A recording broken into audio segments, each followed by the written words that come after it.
Hello, hello, everyone, and welcome back to our Wednesday's episode of our webinar that I love doing so much. Today, Hannah, we're going to talk about the truth about buying pre-construction versus resale. And I love diving into this topic because how I first got into global real estate was actually working in the new construction and working with developers who were trying to get projects up and going before they were anything just yet. And so we're going to dive into how all that works. But everybody, I'm Stephanie Gillison. This is my counterpart, Hannah Maverick. And let's get going, Hannah. I'm very, very excited about this one because obviously, with me being in Dubai, I hear a lot of different stories on this topic, buying off plan, buying resale. What should you do? The pros and cons of each approach without the hype. So we can decide what strategy actually makes sense. So buyers often assume that pre-construction is a greater risk and that resale is safer because they can see it with their own eyes. But that's not really how experienced global buyers think. And I know you know this working with developers, and you're a developer yourself. And so today we're going to unpack how to evaluate both options properly and decide when each one fits best. So let's talk about why this decision matters. Why is choosing between pre-construction or off-plan and resale such a critical decision for a buyer? Well, obviously, this is about risk, cash flow, flexibility, and exit strategy. Okay. Pre construction and resale, they behave completely different. They're different timelines, different risk profiles, different capital requirements, right? When the money comes due, when it's due, and so forth. It is also a different buyer psychology.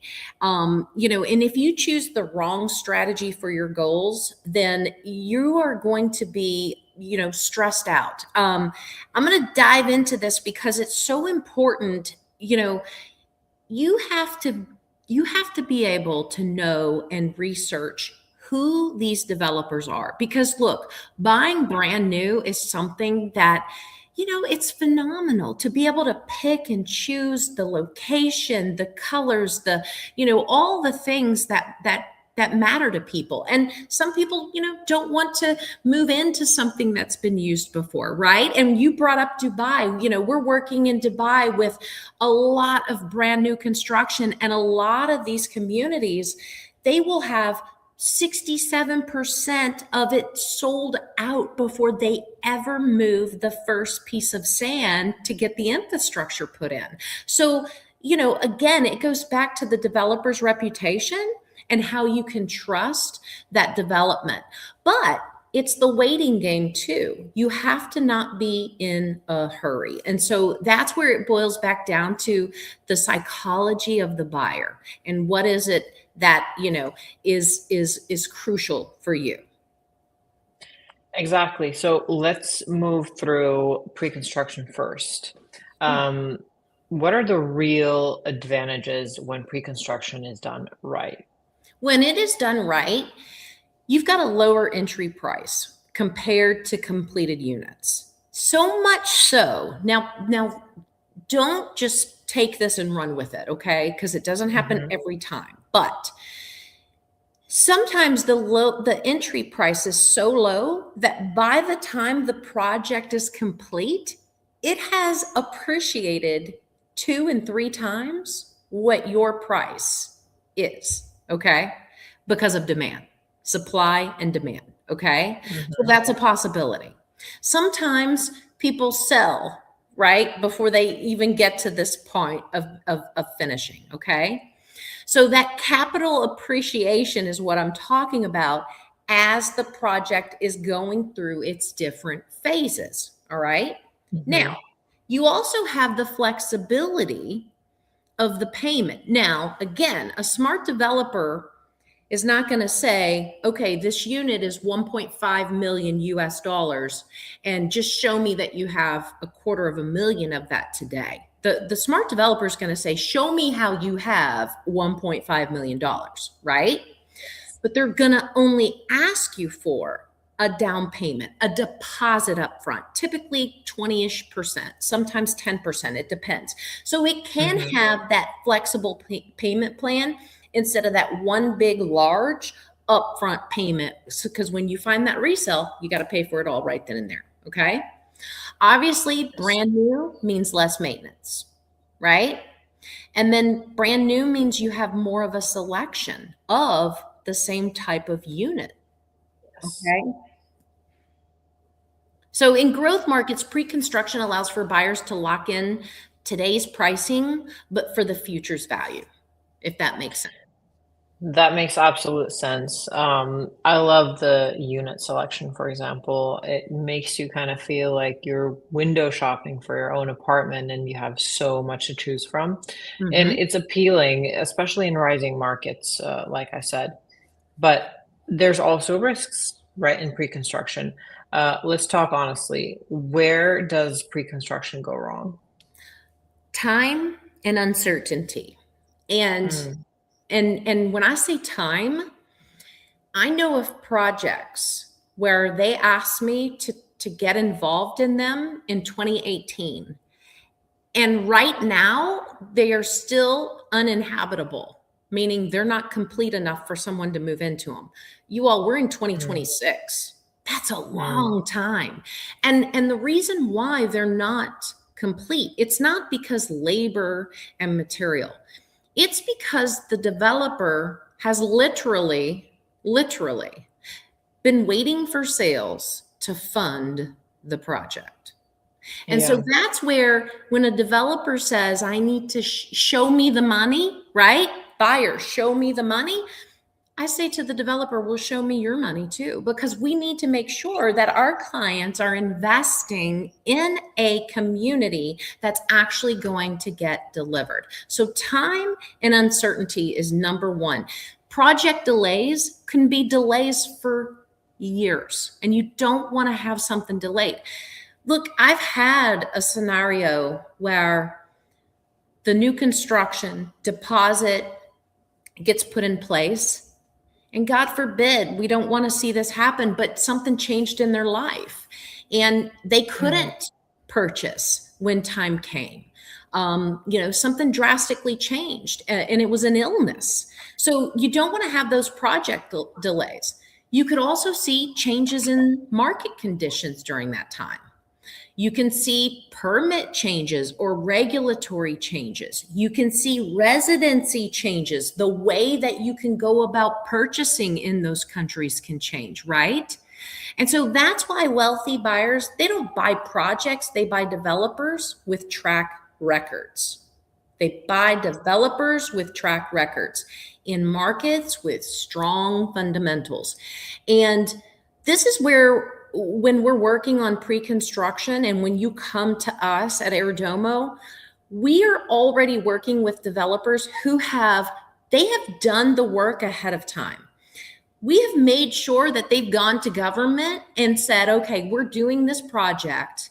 And it's almost like they've received a waiver, so to speak. So if yeah. something changes over here with government, it doesn't affect this project. But you all, not everybody's that smart. They just aren't. And Hannah said something earlier on this call. I am a developer, so I understand how these dynamics work and how we can minimize your risk, because I work on both sides of this. There is a reason, everyone listening, that Stephanie's here and that she's the one who I always talk to. She is the expert and she has the best stories. She's seen a lot of things, which is why we love bringing these kinds of topics because we have seen both sides and heard a lot. But let's switch to resale. This is kind of everyone's safe bet. Well, they think it's a safe bet. What are the strongest advantages there? Well, obviously, you can see exactly what you're buying, right? You can touch, Mhm. feel it, you can go walk through it. You can immediately use it when you buy it, or you can immediately achieve rental income or maybe inherit the rental income that's already in place. You're already in an established neighborhood, so you can see, how all of that is existing around you. Mhm. You can also see its performance history as it relates to rental, or how has its appreciation, you know, happened throughout the course of the years. And then also there's a faster exit if needed. If something, God forbid, would happen that you would need to change, sell that place or not be able to perform on it by the time, you've got it under contract and residency happens, you have the ability to do so because you're not waiting on the construction to take place. So look, buyers who they want to lower their uncertainty and they want immediate cash flow and they want resale to be the better choice, and they're okay to pay a little bit of a higher price. It's that insurance policy, right? It's the peace of mind you're paying that higher price for it. And again, not all new construction is cheaper. We run into many of markets where the new construction is going to definitely cost more than the resales that are surrounding it. Yeah, and it also everything is evolving, right? We're seeing a lot of smart homes being part of new construction, and they're going to be more expensive because of all the tech that's being put into them, which I can appreciate. I think they're amazing. But Yes. when it comes to buying resale, for many buyers, the certainty they have is just worth paying for. And that is also okay. There's people who are not willing to take any kind of risk like that. And hey, to each their own. We have options for both, so I'm not worried. So let's talk about the downsides of resale because there are some. What are the common ones when it comes to purchasing abroad? Well, if it's older, you're going to have some higher maintenance, right? If it's been in existence, Mm, you already have some wear and tear. Maybe you have updating to do. Maybe the flooring and the kitchen and all of those things are not what you had in mind, and you want to go through renovation or improvements. Maybe it's in an area that hasn't appreciated or doesn't have much upside left, meaning it can't yeah. really go up anymore, right? There's limited choice. It's not the perfect home, but it'll work, right? You're settling, so to speak. So, all of those, might seem like a negative, but again, it goes back to that having that peace of mind and knowing exactly what it is that you're going to get the day that you decide and to make that purchase. Exactly. And resale still needs due diligence. It's not assumptions. Right. So that's very important to note. Understood. And let's talk about timing and market cycles. This is very, very different from place to place. How does timing affect which strategy makes more sense? Well, timing is everything, always. And I think in everything that we do everywhere. So the early cycle markets is going to be pre-construction. It's going to outshine, in those markets because that's when the price is the lowest. They're going to set those prices low to be the most attractive, to gather as many buyers as they possibly can. And then they're going to gradually increase those. In that mid-cycle market, you're going to have selective pre-construction to choose and some resale, right? And then late Hmm. cycle markets, resale usually is going to be there to carry that less risk for everybody. Wealthy buyers don't use the same strategy everywhere, right? They're going to adapt based on where it is that they're looking to grow. They're going to adapt based on what market is in what cycle. Okay. And so, the same strategy is not the same in every single place. And that's again where Airdomo comes into play, because when we identify what strategy is right for you, that will help us identify the right place for you as well. So that's exactly what I wanted to chat about next, which is matching that strategy to the buyer goals. How should buyers decide which option fits them best? We've got to see where you align and where that alignment is. Pre-construction tends to suit buyers who can wait. You can be patient. You want Hmm. appreciation. You're comfortable with the phased payments. You're comfortable if there's delays, right? Um, you've got that higher risk tolerance because look, it's not going to be 100% perfect. I don't think I've ever built or developed anything that went on the exact timeline that I set forth. There's always something that gets in the way. And so you Mm. have to have that higher risk tolerance. You've got that psychology background, right, Hannah? You know, you've got to be able to grasp and accept what is going on in that. But look, the upside is going to be huge if you can be patient for that. And then resale suits buyers they want immediate use. They got to have it now. They want to go and spend, next month there, and they want the income right away. They prefer certainty. They don't want surprises. And they're more conservative, right? They want flexibility if they decide that they need to exit sooner. There's no wrong choice. It's only what is right for you. And, early on, having a new construction choice for my husband and myself was very, very appealing to us. And we had a development where you could get in by the time the homes were delivered, it was 5 times the original price. And so we were looking at it as, even if we had to wait 3 years, 3 years was worth the wait. And so at that point, it became less about me putting my feet in the sand, and it became more like Wall Street, right? And so it just depends on what your goals are. And sometimes during that pre-construction, you might start with this goal and you might end up with a totally different goal. Who knows?